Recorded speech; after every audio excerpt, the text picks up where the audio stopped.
right. What kind of team do you think that you have assembled this year? We got some veteran guys, and not so much in the sense of so many games played, but more guys that have been around the game quite a bit. Marcus Ortiz is going to be a player that's going to complement our core group that we brought back. I think he's going to shine in the system here.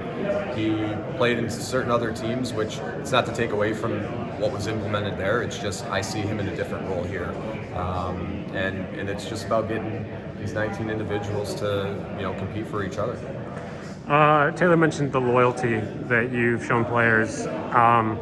It is a kind of a cutthroat business where it's kind of what have you done for me lately, but what does it mean? Why have you made loyalty such a big part of how you run a team? Well, I think it goes both ways, right? If I know that I'm going to get consistency, or a great effort every night, it might not be their A game, it might be their B game, but if I get that effort, I would take that over, somebody that's, not going to be loyal back to me, not put forth the effort. I mean, at the end of the day, we should always just be fortunate enough to go out there and play in front of fans, and if you're not putting in the work, I don't see you being here long. But it doesn't seem to be that we have that issue here in Quad City, so just very excited for Friday. Like I said, I probably sound like a broken record, but we're practicing really well, but I want to see some competition against other teams.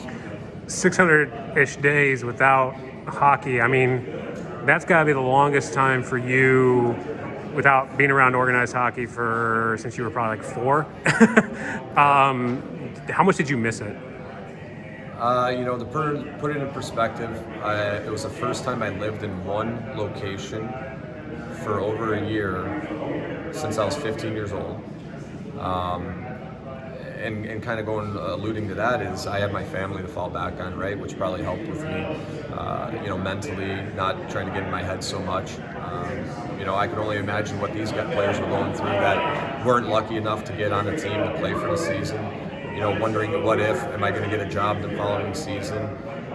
So I think going back to the loyalty is that if a player that hadn't played last season was with us the year before and I really wanted to bring them back, the loyalty would be, I hope you're doing what you're doing as a professional so I can bring you back. And then, it's a give and take, right? So, but guys like Pricer, Petey, even Ortiz in the short amount of time that we've had him, it's ingrained in them, and that's something that you can't change at the end of the day.